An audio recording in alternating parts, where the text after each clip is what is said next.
It took only one line, spoken in front of 50 million viewers, for J.D. Vance to flip the script on AOC's insult. The room fell into a heavy silence, the kind that makes history stand still. You could feel the weight of that moment, as if every forgotten town, every silent factory, every veterans hall across America held its breath at once. This is the story of how a single sentence ignited something greater. A movement, a reminder of who we are when the noise fades. But as you listen, remember this. The events you're about to hear are dramatized, crafted to capture the spirit and emotion of a nation's struggle. The characters and words, though shaped by imagination, reflect real hopes, real fears, and real divisions that define our time. So what did J.D. Vance say that changed the course of history? Stay with us. The answer begins now. It arrived on a gray afternoon when the sky over Cincinnati hung low, with clouds heavy enough to touch the rooftops. The envelope was simple, no grand seal, no heavy parchment, just a stark white rectangle slipped through the mail slot of J.D. Vance's modest brick home. J.D. didn't open it right away. He stared at it for a long moment, as if the weight of its contents could be felt through paper alone. Outside, the wind rustled the bare branches of the oak in his yard. Inside, the house was quiet, too quiet. The kind of quiet that made a man hear his own doubts echo. When J.D. finally broke the seal and unfolded the single sheet of paper, the words hit harder than he expected. You are formally invited to join Representative Alexandria Ocasio-Cortez for a nationally televised debate on the future of America's working class. Live broadcast, prime time. No preamble, no niceties. Just the challenge. Clean, direct, undeniable. J.D. sat down heavily in the old leather chair that had belonged to his grandfather. That chair had creaked under the weight of 1,000 private battles before today. Battles about right and wrong, about duty, about what it meant to stand for something. His eyes drifted to the walls of the study, where black and white photographs framed his family's legacy. There was his grandfather, face smudged with soot, standing with his fellow steelworkers outside a mill long since shuttered. A faded snapshot of the mill itself. Broken windows, rusted beams, the ghost of industry past. And there in the corner, a school photo of J.D. as a boy, eyes wide with a mixture of fear and determination. He could almost hear his grandfather's voice, gruff and certain. Don't let them forget where you came from. Don't let them forget who built this country. But J.D. also heard another voice, the voice of his advisors, practical, calculating, cautious. The phone on his desk buzzed. He didn't need to answer to know what they'd say. He could picture them, gathered in some office, frowning over polling data, whispering about risk. J.D., this could make or break you. AOC is a media giant. One slip, one wrong word, and that's what people will remember. Are you ready for that kind of firestorm? J.D. didn't move. His gaze stayed on those photos, on the lives behind those faces. His people who'd been left behind by promises broken in boardrooms, by politicians who spoke of progress while small towns withered. What was at stake here wasn't just a debate. It was a chance, maybe the last chance, to remind a nation of what it owed to its backbone. The house creaked as the wind picked up. A faint smell of rain drifted through the cracked window. J.D. leaned forward, elbows on his knees, the invitation in one hand, his grandfather's old steel union pin in the other. The camera wasn't rolling yet, but the moment had already begun. And somewhere deep inside, J.D. felt it, that strange mix of fear and resolve that only comes before a fight that truly matters. He placed the invitation down, smoothed the paper flat. Outside, a storm gathered on the horizon, in the sky and in the country he loved. What would he say? Could words even be enough to defend the forgotten? One thing was certain, the nation would be watching, and J.D. Vance had to decide, would he speak for them or stay silent and safe? Outside J.D. Vance's window, the first drops of rain began to fall, tracing slow lines down the glass like the weight of all that was about to come. And as that storm edged closer to his doorstep, in small towns and quiet corners across America, another kind of storm was already gathering. One made not of wind or rain, but of hope tempered by too many years of broken promises. In a steel town in Ohio, Where the factories once roared so loud they drowned out conversation, silence now ruled. Rows of brick houses lined streets where weeds pushed through cracked sidewalks. The mill at the edge of town stood dark, its towering smokestacks no longer coughing into the sky. Inside a cramped living room, the glow of a battered television flickered against peeling wallpaper. A boy no older than 12 sat on the frayed edge of a recliner, his feet not quite touching the floor. His father, broad-shouldered, face lined from years of hard work and harder disappointments, leaned forward, elbows on his knees, hands clasped tight. "Dad, do you think he'll speak for us?" the boy asked, his voice small, uncertain. The man didn't answer at first. His eyes stayed on the screen, where the debate promo rolled for the 100th time that day. Bold letters, dramatic music, faces of J.D. Vance and AOC frozen mid-sentence. Finally he spoke, his words slow, heavy. "I don't know, son, but I'm praying he remembers where he came from." And miles away, on a farm in Iowa, where the fields stretched as far as the eye could see, brown, bare, waiting for spring, another family gathered around a small kitchen TV. The kitchen smelled of coffee and cold earth. A mother wiped her hands on a dish towel as she watched, her expression one of cautious hope. The father stood by the window, staring out at the barn that hadn't seen a new coat of paint in over a decade. Their daughter, fresh from school, backpack still slung over one shoulder, spoke up without turning from the screen. "Why does it matter so much?" The mother sighed, brushing a loose strand of hair behind her ear. "Because maybe, just maybe, someone up there will finally speak for folks like us." In a veterans hall outside Pittsburgh, a different kind of tension filled the room. The air smelled of old wood and coffee long burned on a hot plate. A dozen men, some in faded caps, others with silver hair and weary eyes, sat around a table scarred by time.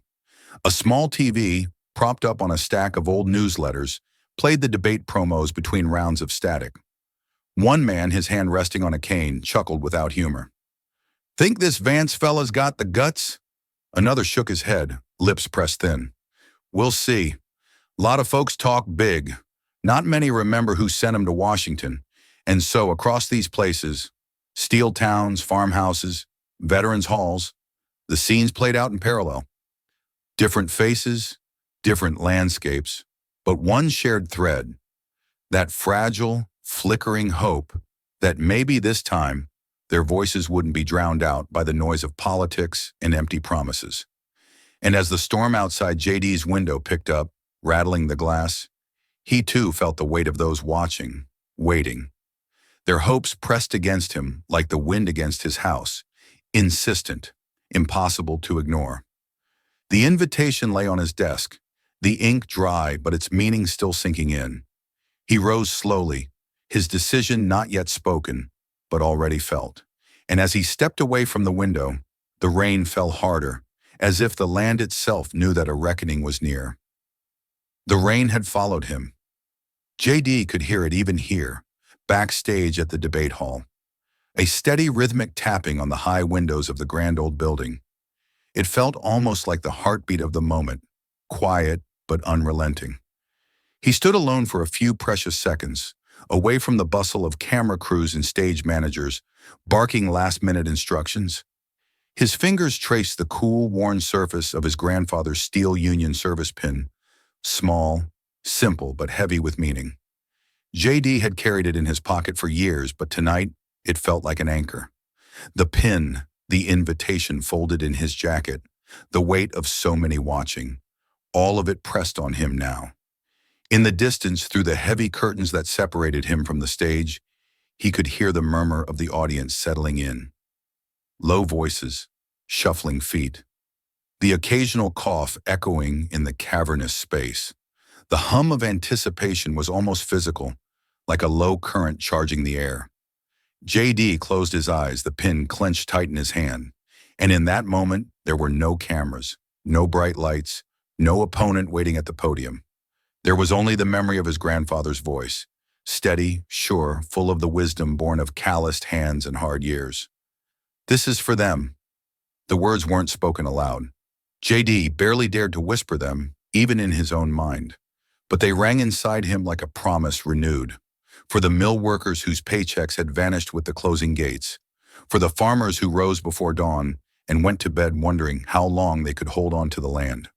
For the veterans whose service seemed forgotten the moment they hung up their uniforms. A stagehand appeared, nodded silently. Time. JD exhaled slowly, feeling the breath steady him, calm him. He slipped the pin back into his pocket, felt it settle against his heart. His boots echoed on the polished wood as he crossed to the curtain's edge. And then the hall revealed itself. It was grand, yes, but cold in its grandeur. Marble columns reaching up to a domed ceiling, the flags of the nation hanging heavy in the still air. Cameras ringed the space, lenses glinting like watchful eyes. The audience filled the seats, a sea of faces blurred by the stage lights.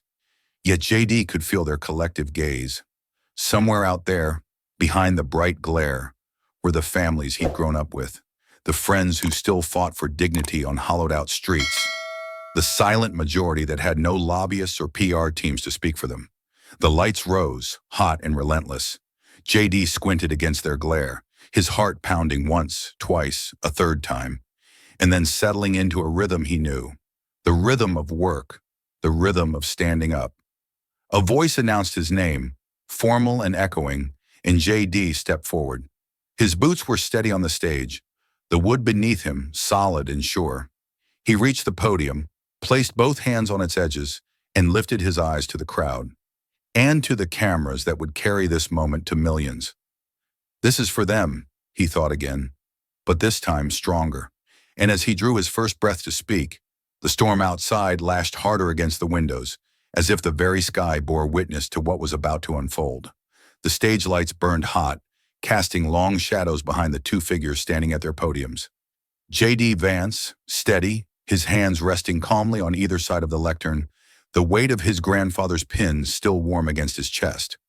Across from him, Alexandria Ocasio-Cortez, AOC, sharp-eyed, poised, the confidence of a practiced orator radiating from her. Between them, the air seemed to hum, charged with the energy of the moment, as if the hall itself understood the stakes. The moderator's voice faded into the background as the first question echoed through the chamber. What is your vision for America's future? AOC stepped forward slightly, claiming the space as if it belonged to her. She smiled, the kind of smile that draws people in, and began, her voice clear and polished. Tonight, we stand at a crossroads, she declared, hands gesturing in smooth, practiced arcs. We can choose to embrace progress, global cooperation, diversity, and policies that prepare us for the future. Or we can cling to the past, to outdated ideas that no longer serve us. She spoke of renewable energy, high-speed rail, and international alliances that would position America as a leader in the modern world. She spoke of inclusion, of lifting marginalized voices, of reshaping education for the 21st century. Her words flowed like a river, swift and confident, carrying the audience along. Pockets of applause rose in waves, scattered but enthusiastic. In those moments, the hall felt younger, brighter, energized by the vision she painted. JD listened without interrupting, without shifting his stance. His gaze remained steady on AOC, but his thoughts were with the faces behind the cameras. The steelworker's son, watching in a dim Ohio living room, the Iowa farmer standing by the kitchen window, the veteran at the hall's back table. When it was his turn, JD did not step forward. He did not raise his voice. Instead, he let the quiet settle for a beat longer than expected, drawing the room in. My vision is simple, he said at last, his voice even, measured, but every word carried weight. An America that remembers who built it. An America that honors the dignity of work, of community, of sacrifice. I speak tonight for the families who see their jobs shipped overseas and their towns hollowed out. For the people who feel invisible in the cities they once called home. He spoke of the mills that once roared and now stood silent, of the family farms that held on by sheer will, of the soldiers who returned to find their service forgotten as soon as the parades ended. I'm not against progress, JD continued, his eyes sweeping the room. But progress shouldn't mean leaving millions behind. It shouldn't mean trading the soul of our country for the promise of something shinier. The audience's response was mixed. Applause from one side, silence or low murmurs from the other. The divide was visible now, a crack running through the chamber, as clear as if it had been drawn with a blade. AOC's eyes glinted with renewed intensity. The lines were drawn. The war of words had begun. And as JD glanced briefly toward the cameras, he could almost feel the gaze of those watching at home, waiting to see who would truly speak for them. The debate wasn't just about policy now. It was about identity, about memory, about the soul of a nation that stood, as AOC had said, at a crossroads, but with far more than two paths ahead. The debate pressed on, the rhythm of questions and answers growing sharper with each round. AOC, so composed at the start, now found herself leaning forward, the edges of her voice sharpening like a blade drawn too many times in too short a span. JD's steady tone, his refusal to rise to the bait of interruptions or barbed remarks, had begun to unsettle her. His calmness felt, to her, like defiance wrapped in politeness, and it made the distance between their worlds feel wider with every exchange. She launched into a new volley, voice tightening. We are offering a vision where America leads in renewable energy, in technology, in global cooperation. We're offering answers that prepare this nation for the next century, but instead we're being pulled back into fear, back into nostalgia, back into a version of America that no longer works. JD listened, his face impassive, though his hands rested firmly on either side of the podium, knuckles pale beneath the stage lights. The applause for AOC's words came quickly, though not as full as before, and somewhere in that gap between her rhetoric and the room's response, frustration crept in. And then, it happened. AOC, her eyes flashing, her breath quickening, threw out the line she hadn't planned, a line born of exasperation rather than strategy. You people keep dragging us backward. The words hung there, for the briefest of moments, as if the air itself had gone still. There was no applause this time, no murmurs, no shifting in seats. The hall, grand and cold, seemed to freeze, as though the very walls held their breath. The lights, hot and glaring, suddenly felt harsher, as if exposing more than just two people at podiums, but the raw, aching divide in the nation itself. JD didn't move, but his right hand, resting on the podium's edge, tightened. Not in anger, but in recognition. The moment had come. The slip, the fracture in the polished armor, the truth beneath the surface words. He could feel the weight of it as surely as he felt the steel pin in his pocket pressing against his chest. The cameras knew it too. One lens zoomed in, the image tightening on JD's face. The steady gaze, the slight narrowing of the eyes, the controlled breath as he absorbed what had just been said. Somewhere, in homes and halls across the country, viewers leaned forward without realizing it. A boy in Ohio, a farmer's daughter in Iowa, a veteran at the back of a room filled with silent comrades. They all heard it and they waited. AOC's expression flickered, just for a heartbeat, as if she too realized what had escaped her lips. She straightened, tried to recover, but the damage was done. The hall remained silent, heavy with the weight of a nation's collective memory, of old wounds reopened by two simple words. You people. JD let the silence stretch, not out of hesitation, but because he understood that sometimes silence speaks louder than any prepared remark. The storm outside had quieted, but within the walls of that hall, a different storm was gathering, one that no one on that stage could fully control anymore. And as the cameras rolled and the moment froze in time, the question hung over them all. How would JD Vance answer, and what would it mean for the country watching? The words had been spoken. The hall remained silent, but across the country, those words traveled faster than any applause, faster than any prepared speech, finding their way into living rooms, diners, bars, and classrooms, wherever the debate flickered on screens large and small. In a dimly lit bar outside Pittsburgh, a group of veterans sat at a corner table, their attention fixed on the television mounted high on the wall. The clatter of glasses and low hum of conversation that had filled the room moments earlier had faded to nothing. One man, his back straight despite the years that had bowed his shoulders, gripped the edge of the table with calloused hands. His eyes narrowed as the words echoed in his mind. You people. Beside him, a younger vet shook his head slowly, his jaw tight. I've heard that before, he muttered, voice low, almost to himself. The older man didn't reply. He didn't need to. The weight of shared memory said enough. Hundreds of miles away, in a small Iowa farmhouse where the wind rattled the kitchen windows, a farmer stood motionless, his hand resting on the worn counter. The TV on the shelf played the debate, its glow casting long shadows across the room. His daughter, seated at the table with a notebook open in front of her, glanced up, sensing the change in the air. Dad? She asked softly. He didn't look at her at first. His gaze stayed on the screen, on JD's face, waiting. Just listen, he said finally, his voice rough with emotion he hadn't expected. In an Ohio classroom, a civics teacher had paused the lesson. The students, sensing something important, had stopped whispering, their eyes glued to the projector screen that streamed the debate. The teacher, who'd grown up in the same steel town as JD Vance, crossed her arms, heart pounding in her chest. She hadn't expected to feel this. This sting, this old wound reopened by two careless words. You people. It wasn't just a phrase.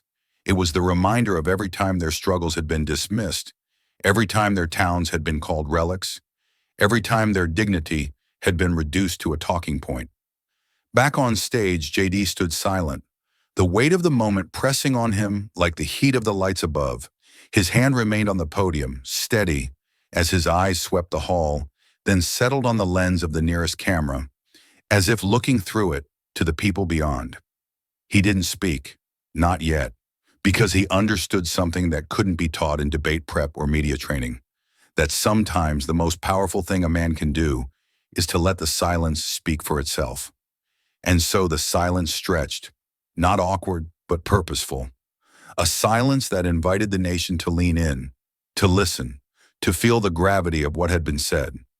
In homes and halls across America, hearts beat faster. Fingers hovered over remote controls but didn't press down. Conversations paused mid-sentence. Eyes stayed fixed on the screen, waiting, needing to know. What would he say? How would he answer the insult that was larger than any one man? An insult aimed at all who had ever been made to feel small, forgotten, expendable. The storm outside the debate hall rumbled low, distant thunder rolling across the darkened city. Inside, the storm that mattered most had found its center, and the nation held its breath. The silence had stretched long enough. The storm outside had quieted for now, as if nature itself waited to hear what came next.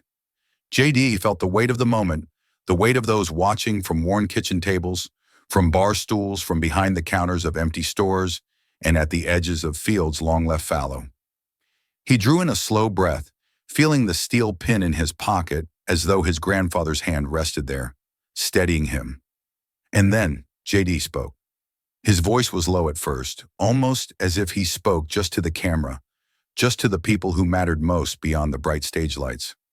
When I was a boy, he began, I used to stand at the edge of the mill where my grandfather worked. I'd watch the shifts change, the workers pouring out at dawn, faces lined with fatigue but heads held high. They built things with their hands, steel that became the bridges and buildings of this country. They didn't ask for recognition. They didn't need headlines. They believed in their work, in their towns, in their country. The hall remained still. The cameras caught the way JD's eyes stayed fixed on the crowd, unwavering. His voice began to rise, his confidence growing with each word, like a man who remembered exactly what he stood for. I speak tonight for the mill towns and the farm towns, for the places where the lights have gone dim, not because the people gave up, but because others decided their work didn't matter anymore. I speak for the families who watch their jobs shipped overseas in the name of progress, for the kids who grow up wondering why their parents' pride turned to worry and their communities were left to wither. He paused, letting that settle. Somewhere in the crowd, a cough broke the stillness, but no one else spoke. No one interrupted. JD gripped the sides of the podium tighter, his voice now strong, carrying to every corner of the hall.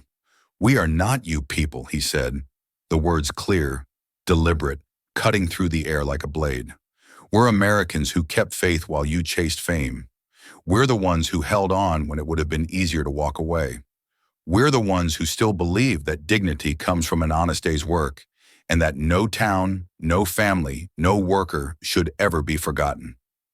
A murmur swept through the audience, a stirring, like the first breeze before a storm returns. Applause began, tentative at first. A few hands, then more, until the sound grew, filled the space. The applause wasn't wild or frenzied. It was the applause of people who recognized truth, who heard in JD's words the echo of something they thought might be lost for good. JD let the moment be. He didn't smile, didn't bask in it. He simply stood, shoulders squared, gaze steady as the hall breathed again. In that instant, the debate no longer felt like a contest of points and counterpoints.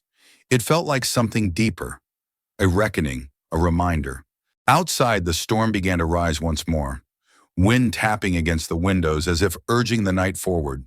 And in homes across the country, in those forgotten towns and quiet places, people sat a little straighter, leaned in a little closer, waiting to see what would come next.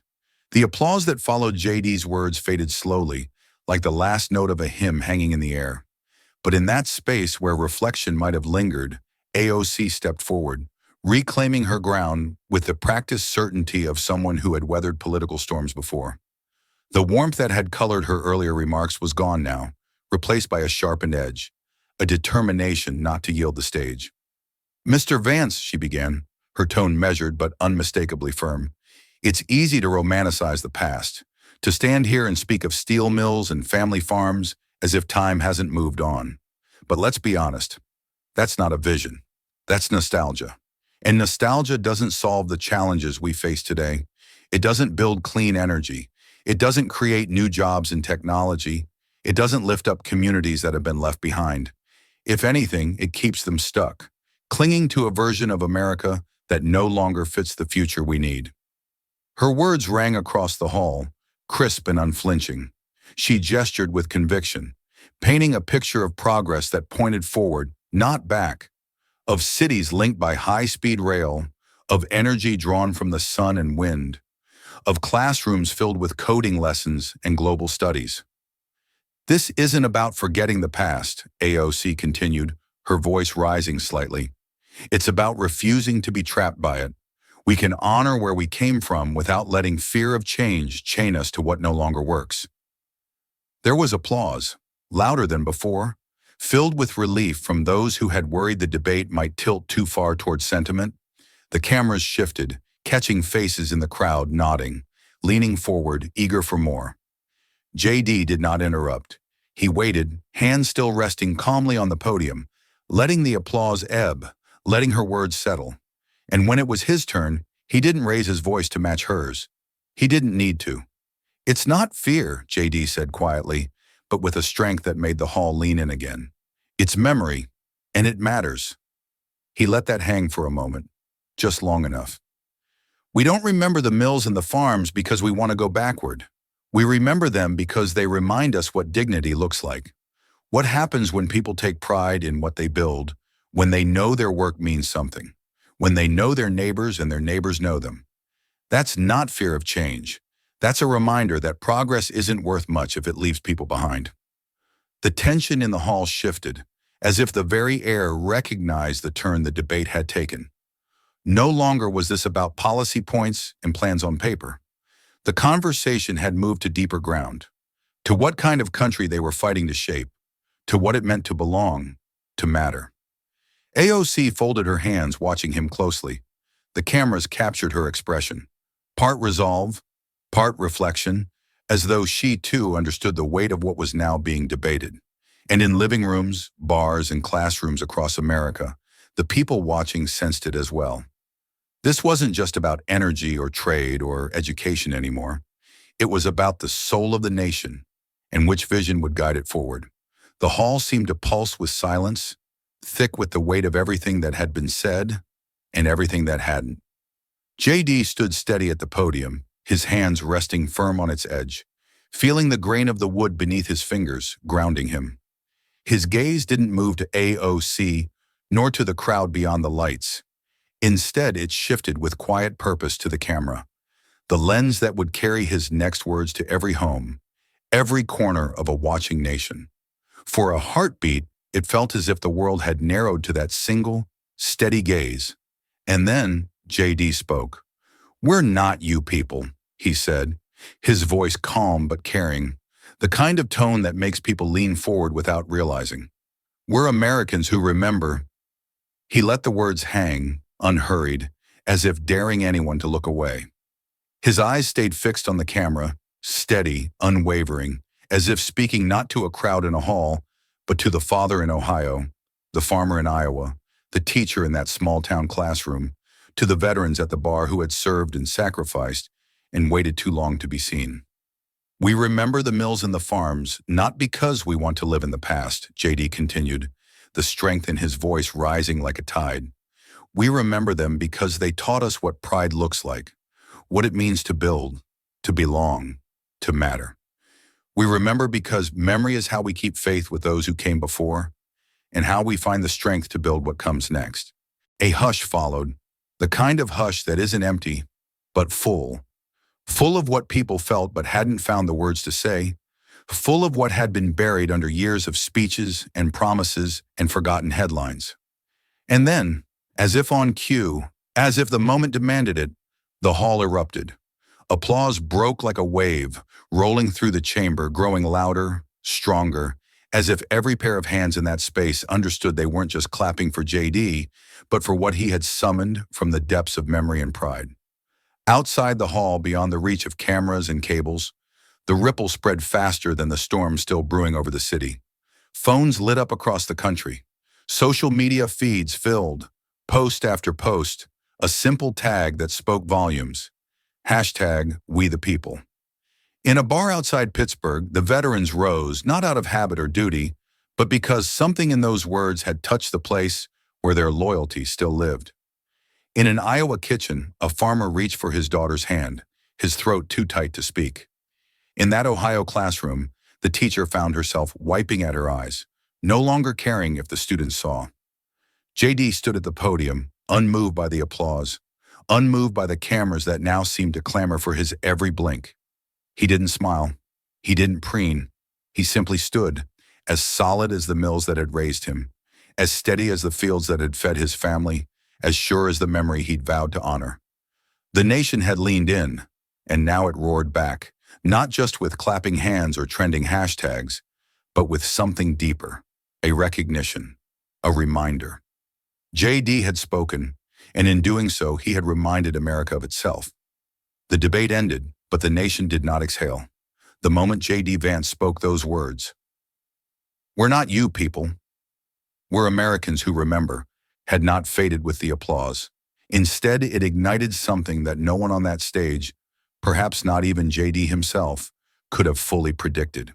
Within minutes, newsrooms across the country clipped the exchange, broadcasting it on repeat. The familiar rhythm of anchors breaking down policy points was replaced by panel after panel dissecting that single searing line. Footage of JD's steady gaze into the camera filled every screen, looping endlessly between commercial breaks, beneath banners that screamed the line that shook the debate.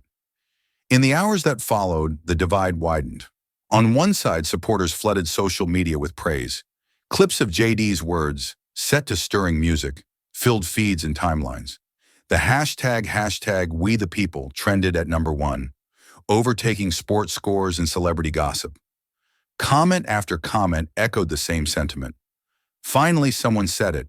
Veterans groups posted statements of solidarity. Small business owners shared photos of shuttered shops, tagged with JD's words. A farmer recorded a short video on his phone, standing in front of his barn, the wind tugging at his cap. "We're still here, and yeah, we remember." The clip went viral before sunset, but praise was far from the only response. Critics came fast, loud, and coordinated. Editorial headlines labeled JD's moment as divisive, a dangerous appeal to the past rather than a bold step forward. Pundits accused him of stoking grievance, of exploiting memory to mask a lack of modern solutions. Social media lit up with countertags, hashtag we move forward, hashtag no to division, voices warning that clinging to memory risked leaving the country stuck, unable to grow. JD's name filled headlines from coast to coast. Populist firebrand or people's champion, asked one paper. The face of resistance to change, warned another. Talk shows debated the ethics of his message, as if dignity and memory were suddenly controversial ideas. Inside JD's modest campaign office, the glow of television screens reflected off anxious faces. His team gathered around, voices overlapping in a swirl of concern and strategy. We should issue a statement, one advisor urged, tapping his phone, scrolling through the storm of commentary. Clarify that you want unity, that this wasn't about dividing people. No, said another, shaking her head. He needs to go on air, book an interview, control the narrative before it gets hijacked. People are listening now. Don't waste the moment. JD listened in silence, his arms crossed, eyes not on the screens, but on the window beyond, where the city lights flickered in the night, blurred by rain. He heard the arguments, understood their urgency, but felt something deeper. The weight of the millions who had leaned in when he spoke, who had heard not a politician, but a voice that echoed their own unspoken truths. Finally he spoke, his voice quiet but resolute. Not yet. Let it breathe. The room fell still. We said what needed saying. Let them feel it. Let them think about it. The noise will come, but I won't add to it tonight. And so, as the media firestorm raged, as headlines multiplied and pundits debated and social media boiled, JD chose silence, for now. Outside, the rain eased, the storm moving on, but in homes and hearts across the country, the storm JD had stirred was only beginning. The house was quiet when JD returned, far quieter than the storm of voices that still raged across airwaves and screens. The rain had stopped, leaving behind the soft patter of drops sliding from eaves and the distant rumble of a world that hadn't quite settled. Inside, only the low hum of the refrigerator filled the silence. JD stepped through the doorway, shoulders heavy with the weight of the night. The door clicked shut behind him, sealing him away from the headlines, the debates, the flood of praise and criticism that swirled beyond these walls. For a moment, he stood there in the dim hallway, breathing in the familiar scent of home. Old wood, coffee long cold, the faint trace of his wife's perfume. She appeared from the kitchen, her expression soft, unreadable at first. She didn't say anything. She didn't need to. She simply reached for his hand, fingers warm against his, grounding him in the way only she could.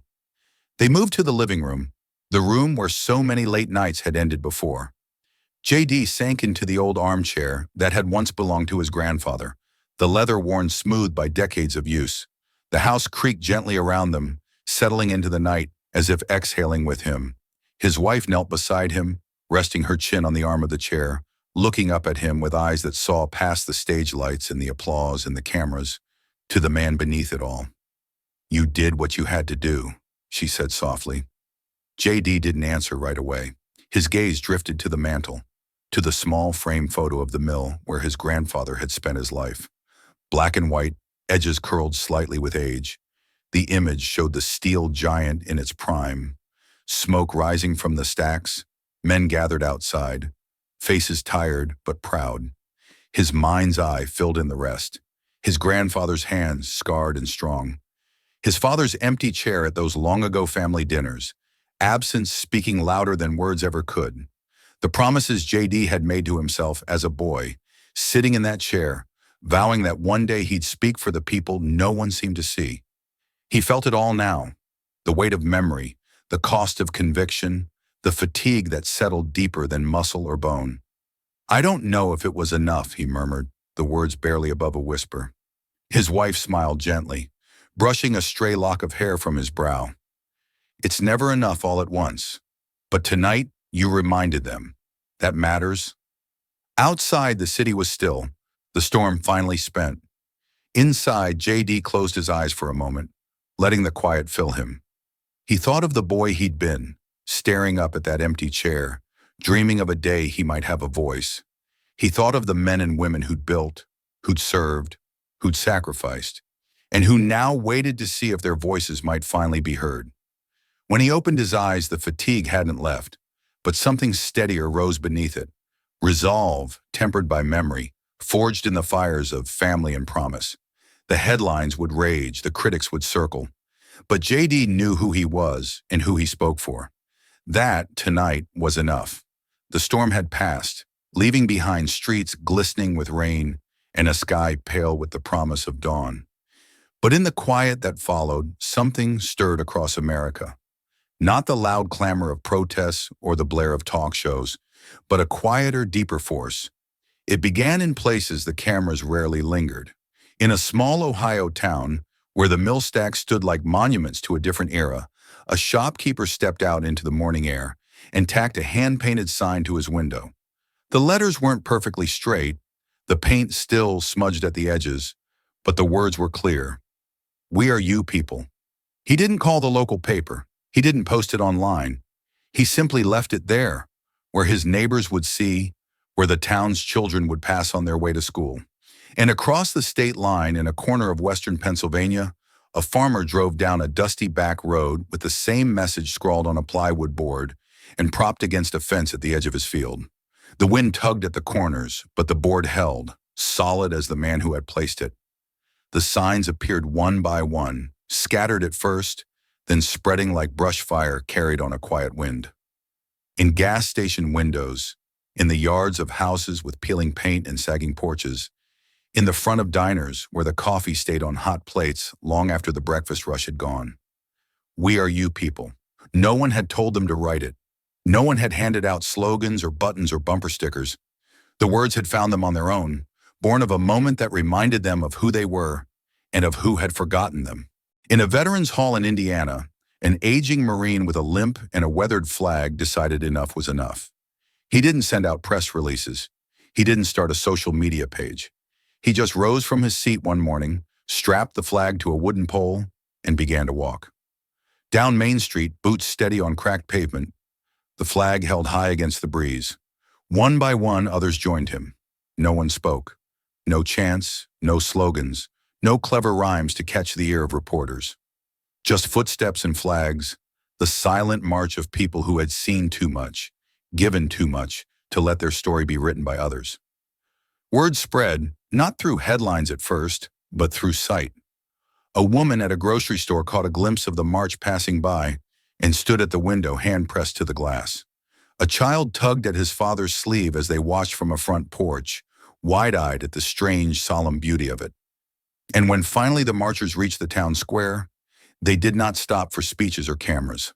They simply stood, the flags lifting in the morning breeze, their silence saying what needed to be said.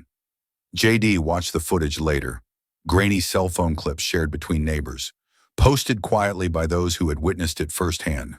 He hadn't called for it. He hadn't planned it. But in that moment, he understood what his words had sparked. Not outrage, not division. Something stronger, quieter, harder to shake. A reminder. A new movement had begun. Not because JD demanded it, but because America's forgotten had remembered themselves. In the days that followed the silent marches, the headlines sharpened. Where once the media had marveled at JD's steady voice and the ripple his words had sent through the country, now the tone shifted. Editorial boards that had once ignored him now issued warnings, calling him a dangerous populist cloaked in humility, a man who stirred old wounds and ancient loyalties at a time when the nation should be looking forward. One major newspaper ran a headline that declared in bold type, "The peril of JD Vance's nostalgic nationalism." Another cable news host, with a smirk that barely hid the edge beneath, labeled him the soft-spoken demagogue. On morning panels and radio shows, the words repeated like a drum beat: reckless, divisive, dangerous. But outside those studios, beyond the polished floors of newsrooms and conference halls, a different story was unfolding. JD traveled from town to town, from rusted-out steel valleys to quiet farming counties where the horizon seemed to stretch forever. And everywhere he went, the people came, not out of curiosity, not for spectacle, but because they felt, for the first time in a long time, that someone saw them. The town halls were packed, standing room only. People lined the walls, crowded into doorways, some leaning through open windows just to catch a glimpse, to hear a word. They came with calloused hands and weary faces, with stories of mills long closed and fields too dry, of sons who'd left for cities and never come back, of dreams put aside so long ago they'd forgotten they once had them. And they thanked him, not with fanfare or grand gestures, a handshake, a nod, a quiet word on the way out the door. You said what I couldn't. You reminded us we matter. It's been too long since anyone spoke like that. The offers came too. Book deals promising big advances in bigger audiences. Television producers offering exclusive interviews, primetime specials. Donors whispering promises of blank checks if JD would only ride the wave, seize the moment, build a machine that could take him higher. But JD shook his head again and again. He stayed after the town halls until the last hand had been shaken, the last question answered. He sat on porches, drinking coffee from chipped mugs, listening more than he spoke. He walked fields where the soil was cracked and dry, stood in shuttered factories where the dust coated everything like ash from a fire long burned out. In quiet moments, his advisors pressed him. This is your chance. You can lead more than these halls. You can shape the national conversation. But JD answered the same way each time. This isn't about me. I won't turn their hopes into a product to sell. The noise from above grew louder. The condemnation, the warnings, the polished arguments that tried to frame his words as dangerous. But JD had stopped listening to the noise. He listened instead to the voices in the crowded rooms, to the quiet thanks, to the simple signs that kept appearing on fences and shop windows. We are you people. And as the applause faded each night, as the lights dimmed and the crowds went home, JD felt the steady truth beneath it all. This wasn't a moment to be captured for fame. It was a trust to be honored, a promise to keep. It began, like so much in recent weeks, not with a call from JD, not with speeches or slogans, but with a decision made quietly, neighbor to neighbor, town to town. There was no single organizer, no press release, no banners sent in the mail, but the word spread all the same. It was time to be seen. And so, one cold morning, they came.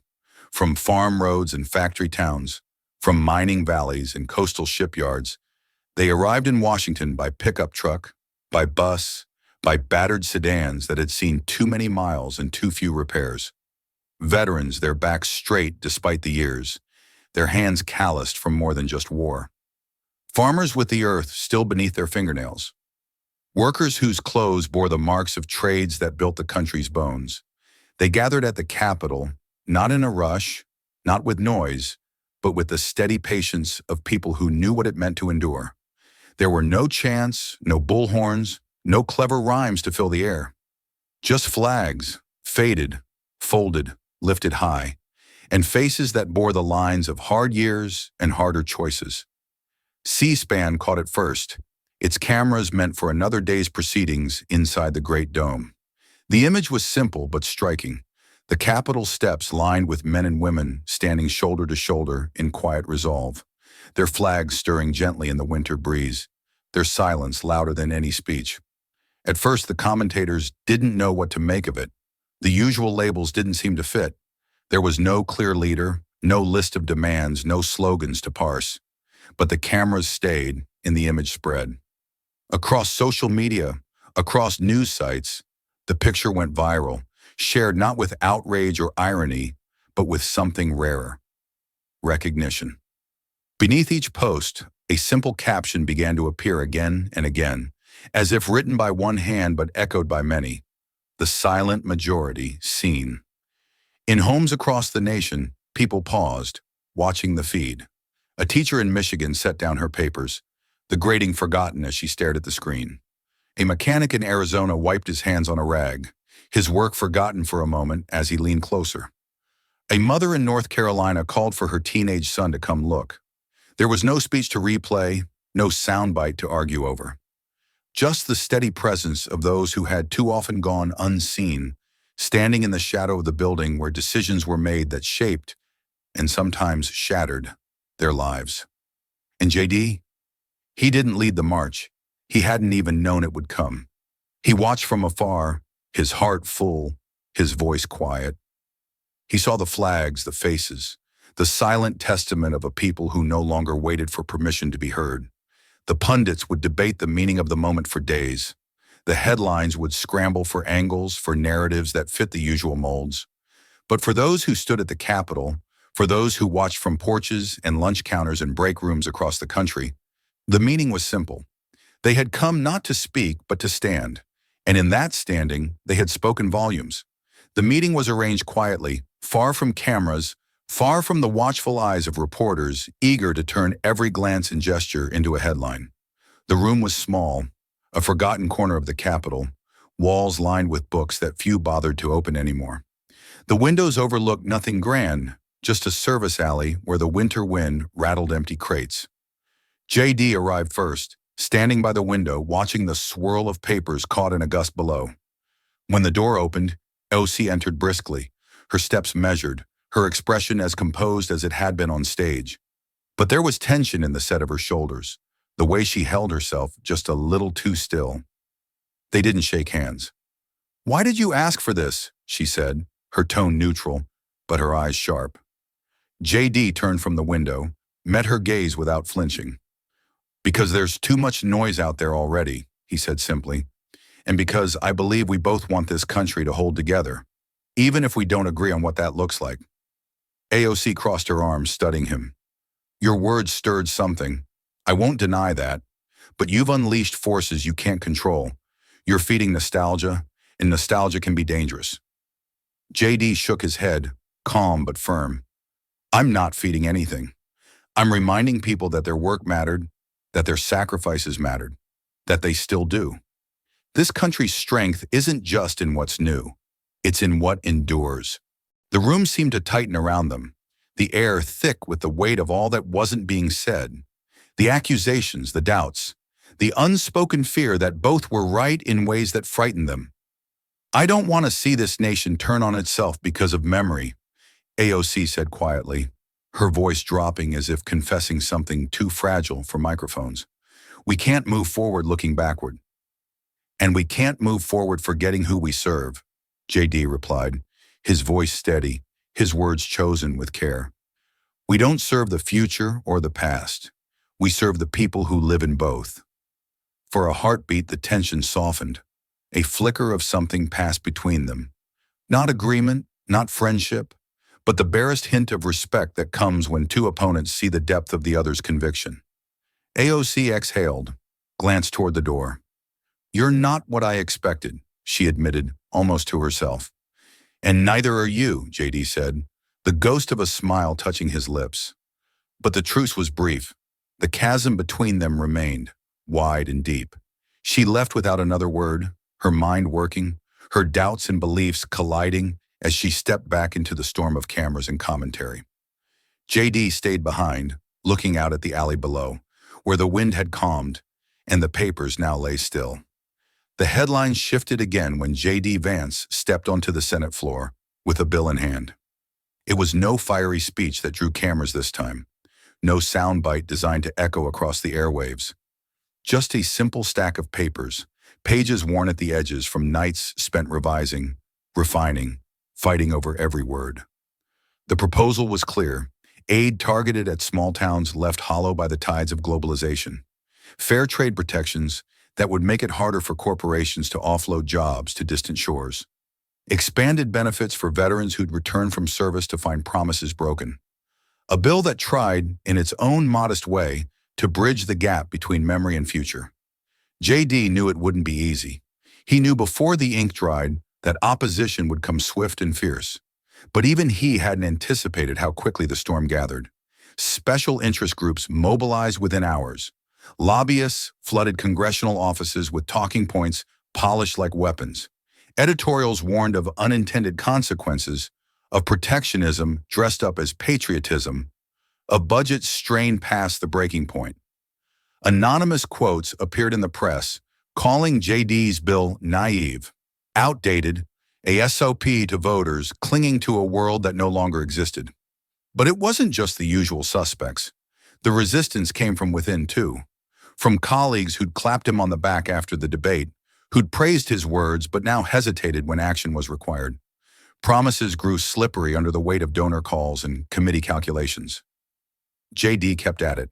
He met with those who would listen, argued his case with the same quiet resolve that had carried him through the debate. He didn't plead, he didn't shout, he simply laid out the facts. The hollowed-out factories, the farms on the brink, the veterans navigating bureaucracies that treated their service like a line item instead of a debt. And then, perhaps predictably, AOC stepped forward, amendments in hand. Her proposals were sweeping, ambitious, aimed at transforming JD's bill from targeted relief to a vehicle for broader reforms. Climate provisions, urban infrastructure investments, expanded social programs. She spoke with passion on the Senate floor, calling his bill a foundation, but one that needed to reach further if it truly aimed to lift the forgotten. JD listened, watching as the focus shifted, as the debate bent toward larger battles that had raged long before his bill was written. He respected her convictions. He'd seen them up close, but he also saw the risk that what was simple and achievable would be buried beneath layers of complexity, lost in the tangle of competing priorities. The fight became one of words and numbers, of late-night negotiations and hallway arguments. Reporters followed the twists and turns like sport, headlines breathless with every new alliance formed or broken. But outside those marble halls, the people JD had spoken for waited. In small towns and on quiet farms, in union halls and veterans' posts, they watched, listened, and wondered if the promises would survive the politics. And as the days wore on, JD felt the pressure mount, not from the lobbyists, not from the commentators, but from the faces he saw in his mind each night. The ones who couldn't afford to wait much longer. The promises made in quiet offices began to unravel almost as soon as the bill hit the floor. JD had known the fight would be uphill, but he hadn't expected how quickly former allies would fade into the background, how easily words of support would turn to deflections, delays, and excuses. One by one, colleagues who had praised his courage after the debate found reasons to step aside. They cited political realities, donor pressures, the need for pragmatic compromise. Behind closed doors, they urged him to bend, to accept amendments that gutted the core of his proposal, or to trade away key provisions in exchange for vague assurances of future cooperation. Lobbyists filled the gaps where support had once stood. They came bearing offers dressed in polite language, the edges of their proposals dulled by charm and promises of partnership. A tax credit here, a study commission there, a commitment to revisit protections down the road, all designed to smooth the bill's path, if only JD would let go of the heart of it. But JD said no, again and again, no.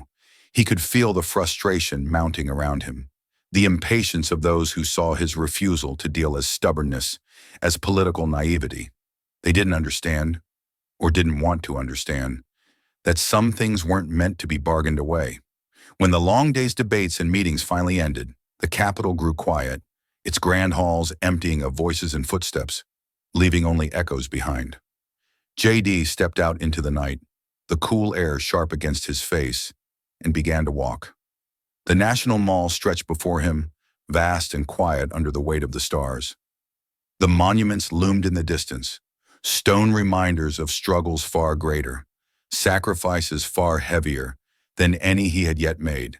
His boots struck the pavement in steady rhythm, the sound loud in the stillness. Sleep had eluded him, chased away by the churn of thoughts, the faces of those who waited, those who had placed their hopes in him not because they wanted a hero, but because they wanted a voice.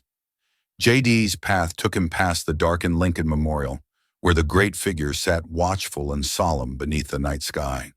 He paused there, staring up at the stone face, the carved hands resting on the chair's arms as if holding the weight of the nation. JD thought of his grandfather's hands, scarred and strong, and of his father's empty chair at the table, and of the promise he'd made to himself as a boy, that he would try to honor the people no one seemed to see. How high was the cost of truth, he wondered. How high the price of standing firm when the world around him urged retreat. The wind picked up, tugging at his coat, carrying with it the faint hum of the city beyond. JD squared his shoulders, turned from the monument, and continued his walk beneath the silent gaze of history. He didn't know what the next day would bring, only that he would meet it the same way he had met this one, head high, hands steady, unwilling to trade the dignity of the people he served for anything the powerful could offer. In politics, change often comes not with the blast of trumpets, but with quieter moments. A conversation on a porch, the crunch of boots on gravel, the stillness of a town that says more than words ever could. And so it was that a small group of undecided lawmakers, swing votes courted by lobbyists, pressured by party leaders, found themselves walking the streets of J.D. Vance's district at dawn. They had come at the urging of a colleague who had quietly said, "Before you cast your vote, go see what he's fighting for." They didn't come for cameras. There were no reporters, no staffers handing out talking points. Just tired eyes, pressed suits creased from long travel, and a curiosity they hadn't expected to feel. The tour wasn't grand. J.D.'s district didn't have monuments or gilded halls. What it had were the mills, rusted now, their windows broken, their gates chained. It had the small towns where diners opened before sunrise and stayed open because people needed a place to go, to talk, to remember they weren't alone. It had the farms where soil cracked beneath boots and barns leaned against the sky, like old men too stubborn to fall. The lawmakers met people, a veteran who spoke softly of the job he'd lost, a widow who kept the lights on in her husband's old workshop as a kind of vigil, a teenager working 2 jobs to help his mother keep the house. No one begged. No one staged a performance. The town spoke through its quiet, its scars, its stubborn pride. When the lawmakers returned to Washington, something had shifted. The vote was set. The bill, battered and bruised by amendments, still carried its heart. Protections for small-town industries, aid for veterans, incentives to rebuild what had been hollowed out. It wasn't perfect. No bill ever was. But it was real, and it was ready. J.D. stood before his people the night before the vote. Not on television, not in the glow of a press conference, but in a union hall where the air smelled of coffee and old wood, where the floor creaked under boots that had walked too many hard miles. He didn't bring a speech. He didn't need one. He spoke plainly, as he always had. "This isn't about winning for me," he said. "It's about standing for something that mattered before any of us got here and will matter long after we're gone. I don't know how the vote will go, but I know this. We didn't stay silent.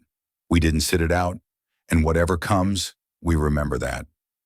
There was no applause, not at first, just nods, tight grips on coffee mugs, eyes that glistened but didn't shed tears. And that was enough. Outside, the city waited, restless. Inside that hall, J.D. felt the calm before the storm of decision, of history waiting to be made. The chamber was hushed as the final vote came down, the roll call echoing through the vast hall like the ticking of a clock that marked not just time, but consequence. One by one, names were called, voices answering, some steady, some hesitant. J.D. stood at his desk, his hands folded, eyes lowered, listening. He didn't look around the room. He didn't need to. He could feel the weight of the moment in his bones. When it was done, when the last name was spoken and the tally clear, the announcement came. The bill had passed narrowly by the slimmest of margins. A fragile majority, hard-won, carved out of persistence and the quiet strength of those who had refused to be unseen. Around him, allies smiled, some clapped his back. Reporters surged toward him in the corridor, microphones thrust forward, cameras blinking their hungry red lights. Questions flew. How does it feel? What comes next? Will you run for higher office? J.D. raised a hand, not in triumph, but in gentle refusal. His voice when he spoke was calm, almost quiet beneath the clamor. "This isn't my victory," he said. "This belongs to the people who kept faith, to the towns that held on when no one was looking. Let it be theirs." And then he walked on, leaving the cameras behind, their lenses turning elsewhere, hungry for the next headline. Weeks later, on a cold, clear morning, the gates of a steel plant creaked open. Workers, young and old, new hands and those returning after too many years, crossed the threshold with heads high, boots ringing against concrete that had waited too long for their step. Above the building a flag rose, the breeze catching its fabric, snapping it out full and proud against the sky. It flew not as a symbol of one man's fight, but as a banner of shared purpose, of memory honored, of work reclaimed. JD came back to his town without fanfare. There were no banners draped across Main Street, no brass bands waiting at the corner, no parades or speeches prepared in his honor. And that was exactly as he'd hoped. What waited for him instead was the place itself, unchanged in all the ways that mattered. The streets he'd walked as a boy, the buildings weathered by time but still standing, the people who knew him not as a headline or a soundbite, but as one of their own. He walked those streets quietly, the morning air crisp and carrying with it the familiar sense of wood smoke and damp earth. People greeted him as they always had, with nods, with firm handshakes, with small words that meant more than applause ever could. "Good to see you, JD. Proud of what you did. Welcome home." At the diner, the owner poured him coffee without asking, sliding the cup across the worn counter with a knowing smile. Outside the hardware store, an old neighbor clapped him gently on the shoulder. No words, just the kind of touch that says, "I see you. I know." JD accepted these gestures with quiet gratitude, his heart full not with triumph, but with the steady satisfaction that comes from having done what he could. When the streets thinned and the town gave way to open fields and the soft rise of the cemetery hill, JD made his way up the familiar path. The breeze tugged at his coat as he climbed, carrying with it the distant hum of the reopened mill. The low, steady rhythm of work returned. He paused at his grandfather's grave, the stone simple, the name etched clean against the weathered surface. For a moment, JD simply stood, letting the memories wash over him, of a man who had taught him the meaning of work, of pride, of standing firm even when the world seemed ready to forget you. Slowly, JD reached into his pocket and drew out the steel pin, the one that had sat close to his heart through every speech, every vote, every sleepless night. He turned it in his fingers, feeling the familiar grooves worn smooth by time and resolve. Then kneeling, he placed it at the base of the headstone, the metal catching the light of the morning sun. "No more promises left to keep," he whispered, "just the work that comes after." The wind stirred the grasses on the hilltop as JD rose, his gaze sweeping the town below. The rooftops, the mill smokestack rising, the flag snapping proud against the sky. He turned back toward the path, the road ahead clear, the journey far from over, but the purpose steady and sure. That night, JD sat at his desk, the house quiet around him, the world outside wrapped in darkness and the soft hush of wind in the trees. A single lamp burned beside him, its light falling on the blank page before him. He picked up his pen, fingers lingering for a moment over the paper, and then he wrote, the words coming slow at first, then faster, sure. They called us "you people." But that night we reminded America who it is. He paused, the ink drying as he read the sentence over. It wasn't boastful. It wasn't bitter. It was a statement of fact, plain and honest as the people it spoke for. JD set the pen down, leaning back, letting the weight of the months settle at last. His gaze drifted to the window, where the night stretched wide and quiet. A sound drew his attention, the faint rattle of a bicycle's wheels on the street below. He rose, stepped to the window, and saw him, a boy riding past, his jacket flapping in the breeze, a flag patch stitched to his backpack. The boy looked up, caught sight of JD in the window, and without slowing, called out, his voice clear in the still night. "Thanks for standing up." JD smiled, a small, tired smile, but real, the kind that comes from knowing you've done what you could. The boy rode on, swallowed by the night, and JD stood for a moment longer, watching until the street was empty again. The fight wasn't over. It never truly was.